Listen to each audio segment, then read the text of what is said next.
Phaedra, my kid's crying, but you don't know what the you're talking about. Man, Johnson, let's go. Dunk on someone. Oh!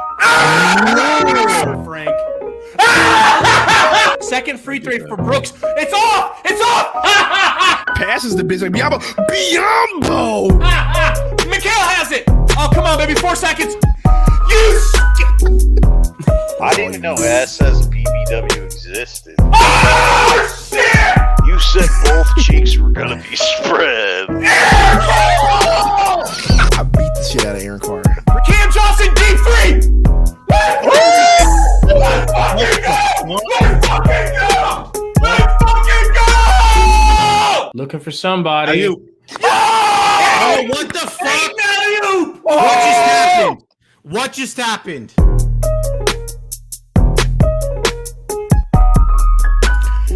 Oh boy, welcome everybody. Welcome in. Special episode, exciting episode. Suns Valley podcast. Got my Booker shirt on. Booker and Ayton are going to be back together again. Salty, how's that sub coming?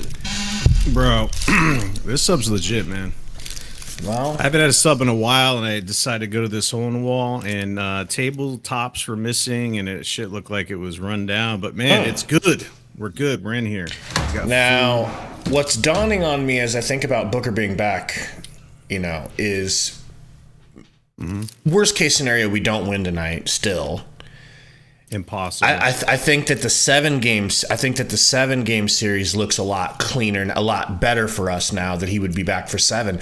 But also there was this underlying fear that he might not be able to go next series. Remember, people were fearful of that? So that's off the table now.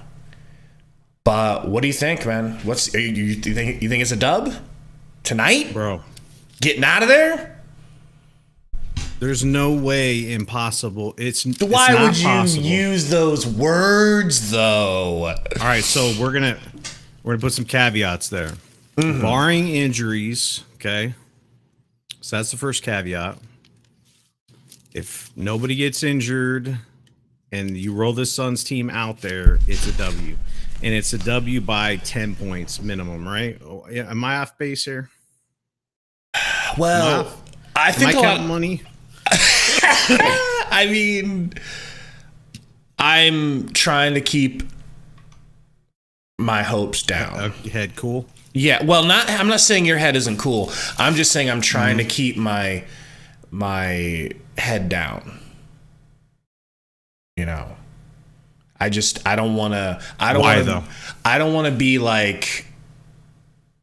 I don't want to get my hopes up too much because he's been out for a little over a week.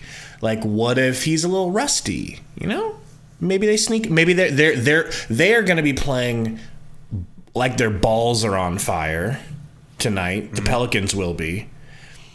And what if our team is like sitting around looking around like, hey, let's just let Booker carry us. Oh, he doesn't have it. Oh, now let's try. Oh, we don't have it because now we're cold. Like, I could see some things that could be. Right. Go ahead. So we're statistically inclined here. We like to follow the statistics. Would you say that the Suns shooting is on the up or the down based off of what it's you on saw? The up. Okay. So one of the main reasons why we lost the game we lost was because of 3-point shooting, right? But yeah, every game we lost to them, both of them, yeah. All right. So I think if you take the number one person off of any team, they're going to be hard pressed to beat anybody in the playoffs that's full strength. Like, take Steph Curry off. I told you this last night. Take Steph Curry off the Warriors, and they're definitely probably going to 7 with the Nuggets. Yeah. It changes the dynamic incredibly because you're taking a potential. Because Booker is a bucket. He's a walking bucket. Especially when he left. I've never seen him like that. That was like a 70-point performance nearly in the making. Because game 6 against the Lakers, he went fucking nuclear. fuego. Didn't he have like 50? I don't know. What I think it was at least 40. 40-something. At least 40. So you're taking that many points off the board. It just affects everything. It affects the way they can defend you, because if they don't have Book to worry about in double team, just imagine that, dude. Because imagine if we didn't have to worry about BI, what kind of defensive schemes we could be putting out there. True. You could double off on McCollum, and it affects every single thing. So you're putting your number one scoring option, and you're just taking him off the board, and then that puts a lot of pressure on CP3, and we've seen that with some of the defensive things that they're trying to do. So that takes the pressure off of CP3. That strengthens our bench because Cam Johnson goes to the bench, and it just puts things back in order. So if you look how the games were going before Book went out, I'm pretty sure this series would have been over in 4 or 5, easy. Yeah. And I respect New Orleans. Don't get me wrong. Like, they've garnered a lot of respect, and it's rightfully so, because they won their way into the playing games. They beat the Clippers. They won their way into the 8 seed. That's respect. BI is looking like KD in his prime. That's respect. McCollum, he's good, but these dudes are young, and it's just they're not where the Suns were when the Suns took that step, because the Suns had the bubble, right? That was one of their steps. They failed, and then they made their run. And I think that New Orleans would be similar, where they're young, they fail, but then they'll be back. It's not a fail, but they'll be back next year. It's a step. And they're going to be a force to be reckoned with in the West. But gosh, especially when they get Zion back. If they do. I've been on the board of just trading him and getting something else, because I don't know. There's something about seems like him. he don't want to be there. He just seems like he doesn't want to be there. But, yeah, man, you're exciting me about tonight. So, right. And then another thing I wanted to tell you was that line. You remember that line? Yes. Because I texted you. The line was like similar. Vegas knows something. When we got our asses clapped, what was it, game 3? Was it game 3? Yeah. The line was similar, and it's like no. Wait. Didn't we? Yeah, we won game 3 or 2. We won game 3. You're thinking of game 4. One of the ones we lost. I get it. The game we lost, the line was like 1.5. It was a pick'em basically, and they fucking smashed us. So I was looking at the line today, and I was like, it was like a -2, right? Yeah, we're only -2, which is just a bucket. Right. And I'm like, and I started to get worried. For sure. I was the one that said, if Booker doesn't play tonight, I thought we were going 7. But with him in the lineup, they locked the odds, and I don't even know what they're at now. I'm sure they're probably 6, because they don't want people getting in on that action, you know. I can look up FanDuel. Real quickly, though. Mm-hmm. Roy and Pavlos, what's going on? They feel like I owe Flex from Jersey an apology, so here it is. Why? What happened? Actually, I can't apologize. I don't feel bad. I don't, like, here's the thing, Roy. I have this may be hard to believe, because we don't slurp Flex like other people slurp Flex. But I haven't seen him say a lot of things that I couldn't have said if I chose to form my sentences like that. Like, Roy, I could have came out yesterday when I really felt like Booker was coming back because of all that stuff. I could have seen the film where he said, "I'm back," and then put out a tweet that said, first of all, he's not been right about everything. That's wrong, Pavlos. He's not always accurate. Nobody but is, right? Anyone can put out tweets that put themselves in the position to look like you're some kind of fucking soothsayer, like you're connected. And maybe he is. Maybe he's connected. But saying I fully expect Booker, like that's, you're leaving yourself a caveat. Like, well, I just said I expected it. You know, like, Salty, what do you think, man?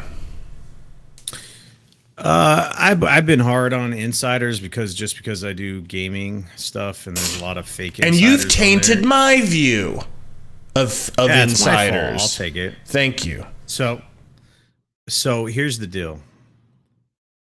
Online, you got to be skeptical, and if you're not doing it right. This is social media and online in general. It's a game. It's a game because you have anonymity. People can build personas and facades and guess a couple times. Like, for example, in the gaming industry, there's so many frauds and fakes that try to be insiders, and they put these vague ass tweets out there and hope that they can hit on one or two. So then they can be referenced as, well, this person got this right, so therefore they're an insider. And hopefully it's the fake it till you make it scenario where people think that, okay, this guy's an insider, so I'll trust him with my sources, actual sources, and then they become whatever. So that's my background from it. Now with Flex, I was skeptical with him because I didn't know who he was in the beginning, and then all of a sudden he came out as this Suns insider, quote unquote. And I don't know when that started or whatever, but it's my right to be skeptical on someone until they prove that they have sources and they do things. And I think that Flex from Jerseys to that point where he's made enough predictions and he's said enough stuff in advance that he does get his flowers per se, and that he can be called a quote unquote soft insider. I don't know, whatever you want to put it, because when you listen to the local radio stations, they even referenced him, but they didn't know who he was. They didn't call him an insider or anything. They questioned it, didn't they? Yeah, they were talking about what Booker did, and they're like, Flex from Jersey, or they just called him Flex. They're like, I don't know who this is, but he might have connections with the players. And then they're like, Jordan Simone was at the game, who does ASU. He used to do ASU broadcasts. He said that Devin Booker said I'm back and all that shit, right? So Roy's like, I get that, but at the same time, he gave a lot of results before time, which were right. Roy, it's about how you phrase your tweets. Like, I phrase my tweets like this: boy, I sure hope Booker's healthy enough to come back. You know, Flex does his tweets like this: I fully expect. Mm-hmm. My sources say. Now, if I wanted to come out and say, as a Suns podcaster, I've got sources. My sources are telling me, but I don't use those words because I don't have sources. But if I did, I could get a lot of people to feel like this motherfucker's got sources. Look at him. Like, I know how this comes across, right? And Flex, I hope this doesn't make its way to you, but if it did, I do have respect for you. I just am skeptical because it's the internet and there's yet to be proof. I don't know, man. So Humble's in the chat. What up, Humble? He said Ayton wasn't a max player, and that pissed him off. Anyway, long story short. To be fair, Rumble, I've said he's not a max player. Salt said it. Sundo said it. We've all said it. So I don't want to like take the higher and be like, yeah, he was wrong there. But, you know, I think we were all wrong there, right? Gabe is just jealous. That's the end of the story, you know? That's true. We'll move on. I'm a jealous man. So anyway, back to Booker. Interesting way that this all went down, because he was shooting. Everybody was seeing him in warm-ups and shit, and he was just cashing shots and looked fine. He wasn't cutting and running all over the place, but and then in a game he got up and went to go jab at the refs like he was a coach. And then at the end of the game, what told everybody basically what was going to happen is he walks off, and the Pelicans coaches are leaving, going to their, it's the end of the game, and they're leaving, and he's like saying, I'm back. And first of all, shout out to Booker, because he's a a man of my own cloth, the salty brethren, you know, like the dude is the saltiest Booker. We'll call him that, man. That dude is a man of my heart. Anyway, him to say that is just kind of like, you know what I'm saying? He doesn't have to do that kind of shit, but he's got a fire and he wants to fucking tell people, hey, I haven't been here, but I'm going to be here tomorrow. You know, I'm going to be here the next game. Oh, yeah. So you guys prepare your asses. Your assholes. What that leads me to believe is that the team probably told him, look, you could play today technically, but it's risky. We'd really like to get you another game. So, hey, look, if we win this game, we'll go ahead and bring you back to close them out. But if we don't, we'll probably bring, you know what I'm saying? Like, maybe not that. Maybe what they told him was, we need you to sit out one more game. You're going to be back the next game, okay? Just one more game. So he's sitting on the bench like, oh, shit. I'm so close. And then he's walking off the court. He's like, I'm back, bitch. I'm going to be here, too. It's like, relax, Book. We get it. Like, he's just a psychotic murderer, but we love him for that. He's a psychotic murderer in the best way. In the way that Kobe was. I don't know why my logo's blurry, but anyway. Is it? Book. Imagine. It looks blurry to me. I don't know. We got to get a crisper image. Anyway, imagine if you're Booker, right, with his skill set and being stuck on the bench in a playoff game when your eyes are on the prize. How would that make you feel, Gabe? You're kind of competitive, right? Yeah. Say that again, because I asked the question because I was reading Pavlos's comment and thinking deeply about it. So if you were Devin Booker and you experienced last year getting to the finals and being up 2-0 and then not getting the goal, and then you get into this first round playoff matchup and you tweak your hammy, and it's like with hammies you feel perfectly fine until you do stuff. Imagine being stuck on the bench and watching your homies struggle with a team that you know you're better than and not being able to do anything about it. Like, it's eating them the fuck up. That's why he's like, the second he could tell someone, that's why he had to explode. You're right. Say, yeah. Fuck you guys, I'm back. You know what I'm saying? Like, he just had to do that. And there's some serious animosity between these two teams. Like, for sure. The Pelicans are a really good team. I like them a lot. Like you said, they're going to be a force to be reckoned with in the West going forward. But they're very fucking mouthy. They're very chippy, and they're very I'll put it to you this way. I'm planning a thumbnail if we win tonight to do a video. And I was planning on using that meme where that dude's like, he spits and he's like, no, your fucking place trash. Like that. You remember that old meme? Yeah. Okay. What's that guy's name? I don't know, but I'm planning on putting Booker's face on his head and trying to get those glasses on him and having him say, no, your fucking place trash. Because that's the type of feeling that they make us feel. We want them to know their place. And they're not trash, but they're acting like they're better than us, and they're acting like they're gonna beat our asses, and it's like, holy fuck, settle down, right? So I think that's probably spurring up his salt. I'm sure that's how people felt about the Suns team that didn't do shit, and then everybody, you know, that's exactly what I was thinking too. That Suns fans had counting money and Suns enforce it. You know how annoying that'd be for the other teams, dude. The team that thinks they're better than you, you know, and feels like they're definitely better than you, and yet you're like dancing on them, you know.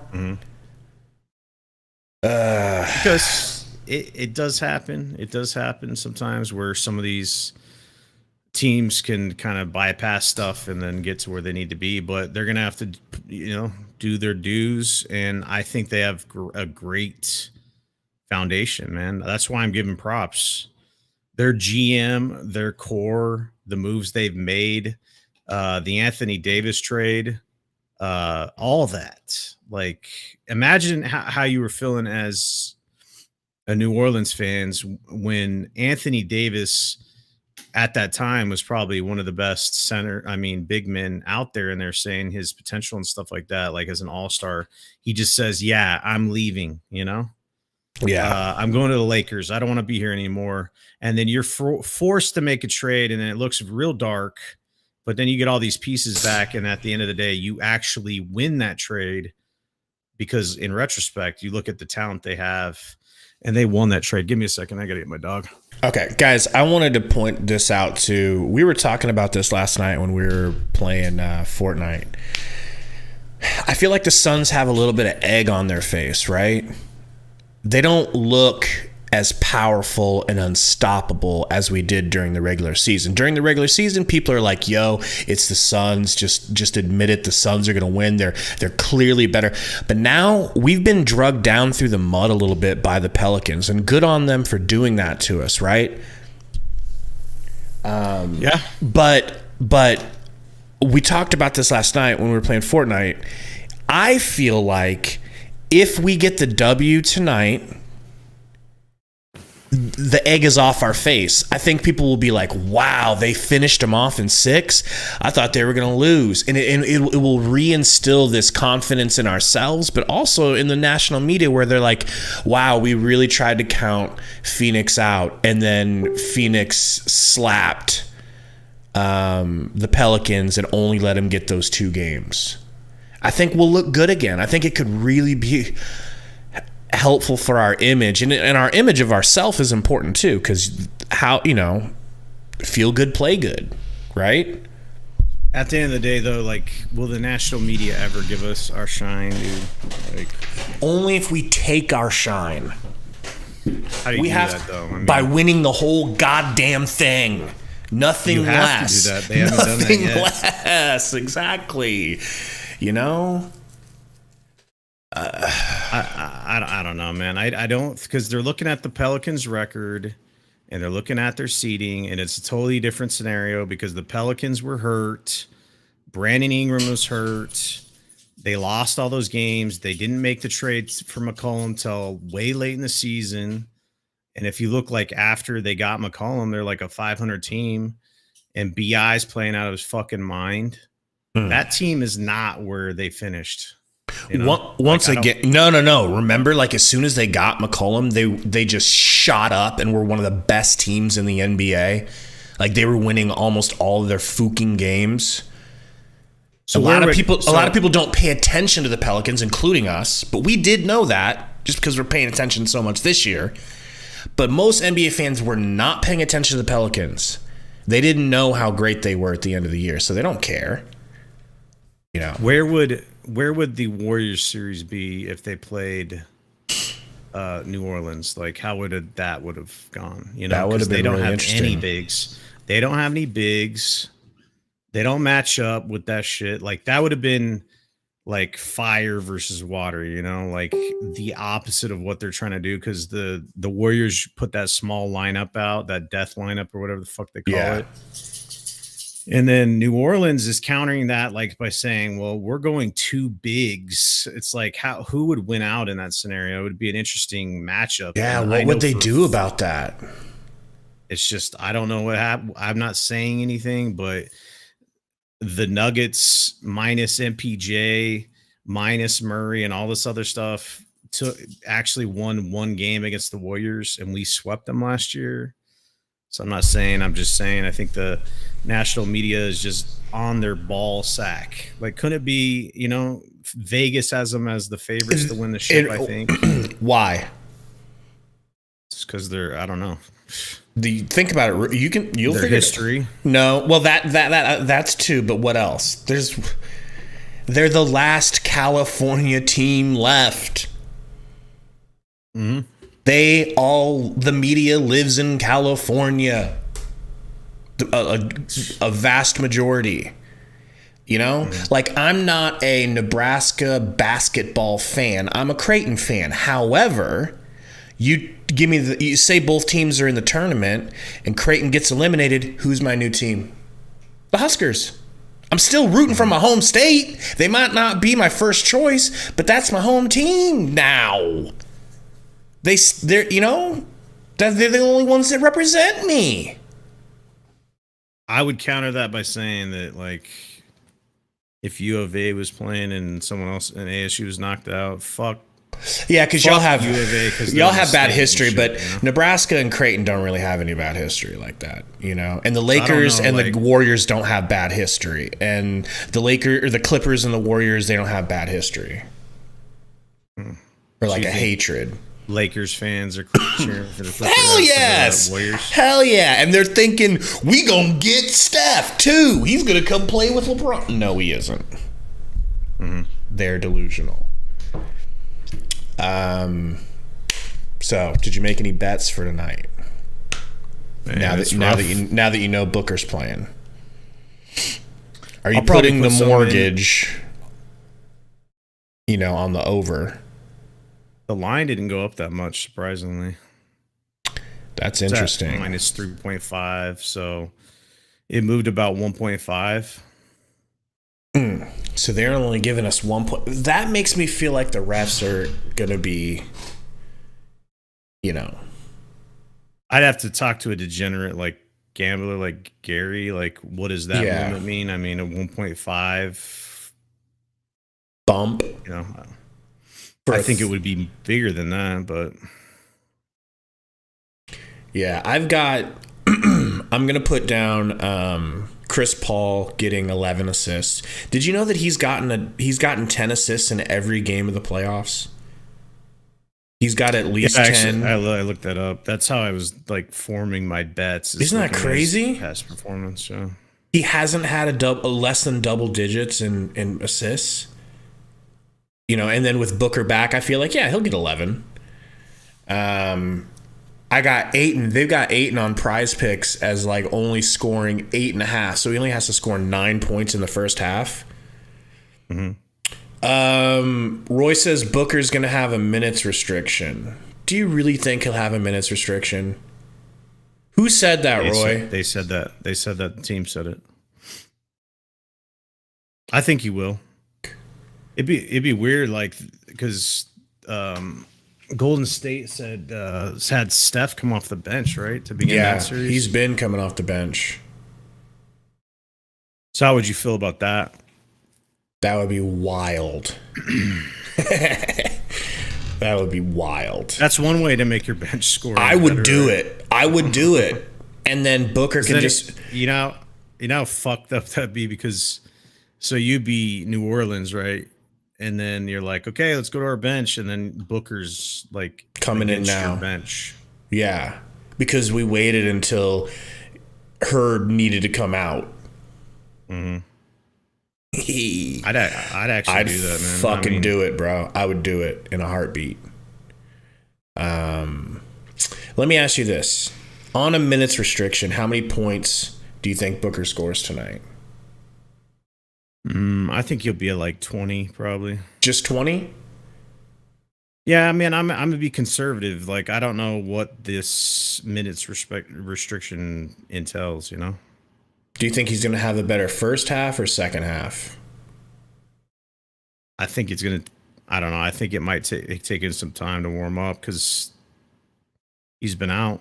So, but it just depends. He's a bucket. So if he comes out, makes And he's his first hot. shot, then, Yeah. Because how did Steph come out and other people from injury like Fiery. So I think he puts up like 20, man, and that's 20 points we didn't have before. Shit, Push it Why do up. I feel like he's going to do more than 20? Like, I was ready to bet he was going to, because they've got him at 21 points. I think that's pretty. That's even. interesting. You said 20. Yeah, I didn't even know, but 21-ish. That's pretty. I mean, where do you think? Because he's been Over. out, like he's got to. I don't know. Like, I just feel like he's going to get, I think he's going to score his normal amount of points no matter what. You know what I'm saying? Like, maybe that's just stupid thinking and it's going to bite me in the ass, but we'll see very shortly, Yeah.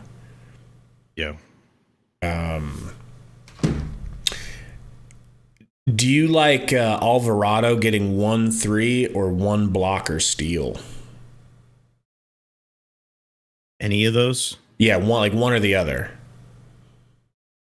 What Which do you one mean, which one do you think's more likely? He gets a block and or steal, or he hits 1-3. Fuck. I don't know about. You've been watching Alvarado. I know he's been hitting some threes, man. Shit. Yeah. He gets steals too. I know. I'm going with the steal tonight. I'm going with the steal. I feel like he can cause one turnover.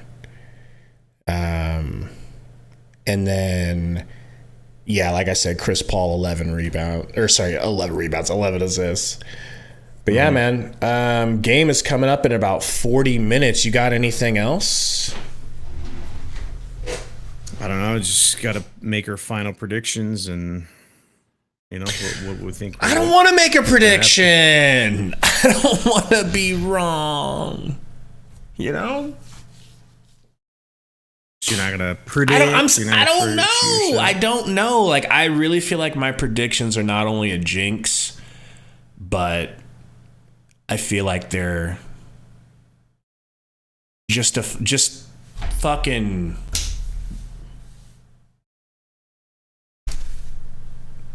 They don't mean anything. I'm almost tired of giving predictions. Like, that's how much this has stressed me out. This Pelicans situation. Like, I hate when people give their predictions, because I feel like no one knows a goddamn thing about what's really going to happen. It's true. That's why it's called a prediction.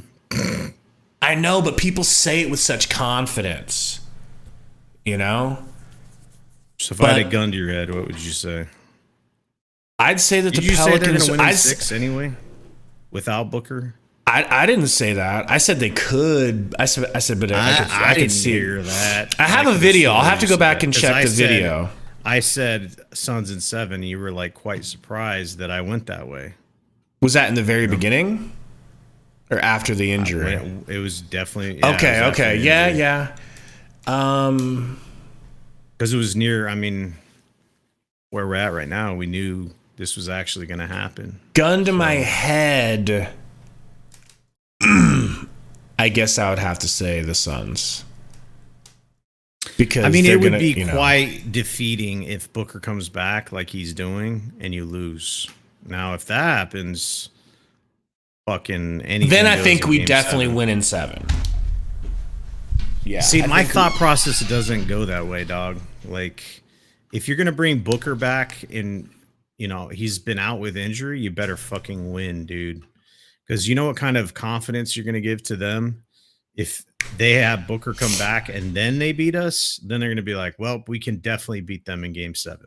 Here's the one thing you have to keep an eye on. When an animal life is threatened and it's in its death throes, and you have an animal cornered and it's fighting for its life, it will give you, I don't know this from personal experience, I've read this, I've never killed an animal, but it will give you the most ferocious fight. It's fighting for its fucking life like R. Kelly. So I expect the Pelicans, they are cornered. This is an elimination game for them. They're going to be swiping like their life is on the fucking line, because it is. And this isn't a team that's given up and a team that wants to go to Cabo. That's not what they are. They want to win, and they want to continue playing with this house money. So they have no pressure, but also they're up against the wall, man. Like, everybody expected us to beat them, but they know they can stay in this series. Are we going to play like our backs are against the wall, or are they? It's hard to play like your back is against the wall when it's not, So true. The Suns. But theirs is it's a mind fuck, because you're the better team, and you're getting Devin Booker back, and that can spell, hey, we're taking things lightly and get your ass. We're good. We got Book. Sude says easily the Suns could do that and be like, well, we got this one in the bag. Fuck it. Roll the ball out there, and that's what happens when you get stomped. Yeah. Sude says that CJ in elimination games is a different beast. Well, he would know. Apparently, he plays really good in elimination games. That's not fun to hear. All right. I mean, they got 2 of those players. How many of those players do we got? Now we got Mikal just had a fucking world-class game, right? Yes. So he's coming off of that. That's one potential that could be a crazy. Aiton's been up and stuck. DeAndre Ayton, that's another. Chris Paul, that's another. And Devin Booker, that's 4 players. See, now I expect Chris Paul to have a down game. He will have a down game, points wise. He will. Yeah. I don't think he's with or without Booker. He's going to try to dime. Yeah. I still think he needs to establish his shot like he did in the other game. He came out in the last game and made a couple baskets, and it kind of set the tone. Like, people were worried he was injured and all this other shit because he just scored 4 the previous. Yeah. If he comes out and tries to get I think that I'm not the coach, but they should go like they've done in the series to try to get the ball to Ayton, high screen and roll. And then if Aiton's available off of that, you hit him. If he's not, then Chris Paul scores some easy middies to get the tone set. And then if both of those are covered, then you kick to the 3 and try to get your shooters involved, But I do think Chris Paul needs to establish his scoring.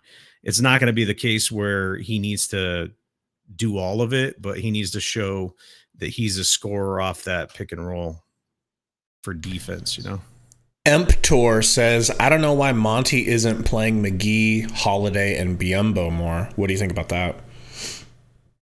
Holiday, McGee, and Biyombo. Well, traditionally in the playoffs, they shorten their lineups to, I don't know, traditionally it's like 8, right? 7, 8. Yeah. So from that perspective, you're not going to really be getting, bench players in general. So the fact that we went 10 deep, because you got to go pretty far into your bench to get Biyombo and Holiday. So, but to argue for Emptor, let me. Everybody is back on the campaign train, right? In the media. I've heard national media saying that Campaign had a good game, and I've heard, I even heard JJ Redick say that he had a good game, and I've heard Suns media saying that he had a good game. He did not have a good game. There is no one. Go look at my Twitter profile. Who's the biggest Campaign fan you've ever fucking seen? Go look past through my shit. Scrub through my history, okay? Mm-hmm. He was terrible. He hit 2 good threes that no one on earth thought he was going to hit. Am I wrong? But people are like, oh, Campaign had a good... No, he hit 2 threes. Thank God. Go back and watch that fucking game. That dude, I want to say at minimum 4 layups that he smoked. That he just ran to the rim full fucking force, hucked that bitch at the rim, and threw himself at the ground trying to draw a foul, and then didn't get back on defense because he was laying on the ground too long, like a fucking 2K animation. So I want Holiday. I am ready for Holiday. Holiday has played very little, but he has looked crisp as fuck. And I want Holiday to get more minutes than Campaign. I mean, what do you think, man?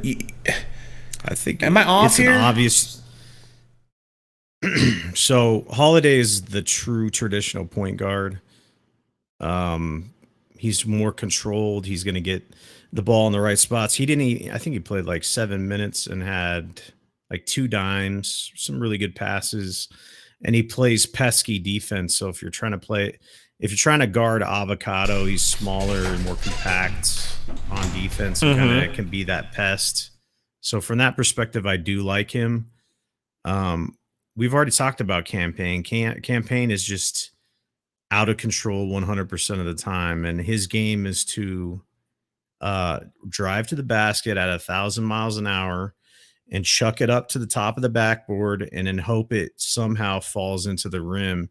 And when he's doing that, he's falling out of bounds 9 out of 10 times. And I already told you this.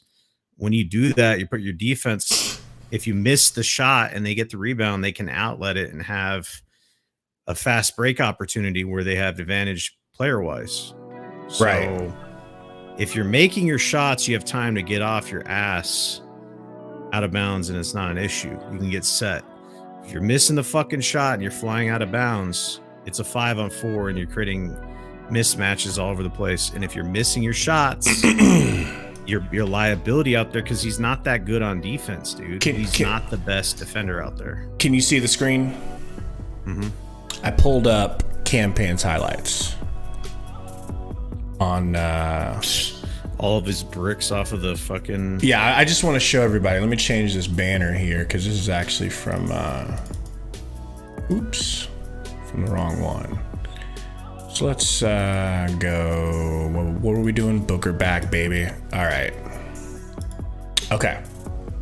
So, to bolster my point, and I'm sorry Salt isn't on the screen here, but I'm gonna go ahead and play these highlights. You guys tell me if I'm off. First play, driving layup. Scott Shamit, butt ass naked. Chris Paul makes that pass. Holiday makes that pass. Goes left, full force. It rolls out. All right. Now this one we couldn't even freaking believe that he hit. Remember this little one? And we were mad at him. He even took it. Bink. Little mid-range. Okay. And then this one gets a nice steal. Could you believe he even took this and hit? So this is where people are like, oh yeah, man. Oh yeah. He is hot tonight. And I don't know if they watched the rest of the game. I don't know if they watched it closely. Mm-hmm. We're going to get a layup here from Cam. All right. Damn, there's a lot of Pelicans in this play. Here he gets a floater. Couldn't believe it. Remember? Okay. I'm pretty sure that this got tipped in by the fucking defense. Look at this. Maybe not. Okay, he did hit that one. I'll give him his due. Goes left. Doesn't even hit the rim. Goes to the ground and doesn't get back on defense. And then right here, he has a good three. This one, again, a deep step back. Shocked he even took it. And he hits. So you're happy with him. But then here comes some more layups, Salt. Here comes some more fucking terrible layups. Blocked by Nance, falls into the crowd. Mm-hmm. Comes off a screen here. Once again, doesn't hit the fucking rim. Doesn't even hit the rim. What the shit is that? Next one. Yep. A campaign jumper.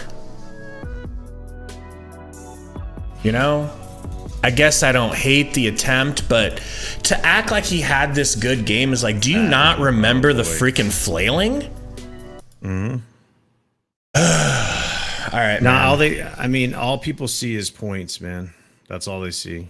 So, I mean, he's going to get his play, and I don't think Monty's going to change that. Hopefully, Monty, if they go too big lineup, he'll be able to make adjustments like he did in this last game, because I think that helped out a lot. And if it's the case where you got to go two bigs, go two bigs. If you got to change shit up and put Holiday on Avocado, do that as well. It's just be flexible. But that's what I want. We'll see if we get old Monty, old stubborn Monty, or the new Monty, you know? Yeah. I think it's so important to win this game, because what if we draw Scott Foster in Game 7? That's what I said. I said that because people were celebrating him not being at this game. And I was thinking, I'd rather have him this game. It's like, yeah. Imagine having Booker come back, still losing, and then getting Scott Foster for 7, dude. Shit would not. Don't do that to me. Don't even say it, bro. Let's just win. How about that? Gotta win tonight. Gotta get rid of these fucks. I don't want to see Avocado after tonight for a fucking year. Okay? All right, man. We'll see you guys in less than 25 minutes. Make sure you're, first of all, like this before you leave, please. And make sure your noties are on so that you'll get the notification that we're going live in about 25 minutes. Can't wait to see you guys. Phaedra, my kid's crying, but you don't know what the you're talking about. Man, Johnson, let's go. Dunk on someone. Oh! Frank. Second free throw for Brooks. It's off! It's off! Passes the bitch like Biombo. Mikhail has it! Oh, come on, baby. 4 seconds. I didn't even know SSBBW existed. Oh, shit! You said both cheeks were gonna be spread. I beat the shit out of Aaron Carter. Cam Johnson, deep three! Let's fucking go! Let's fucking go! Let's fucking go! Looking for somebody. Oh, what the fuck? What just happened? What just happened?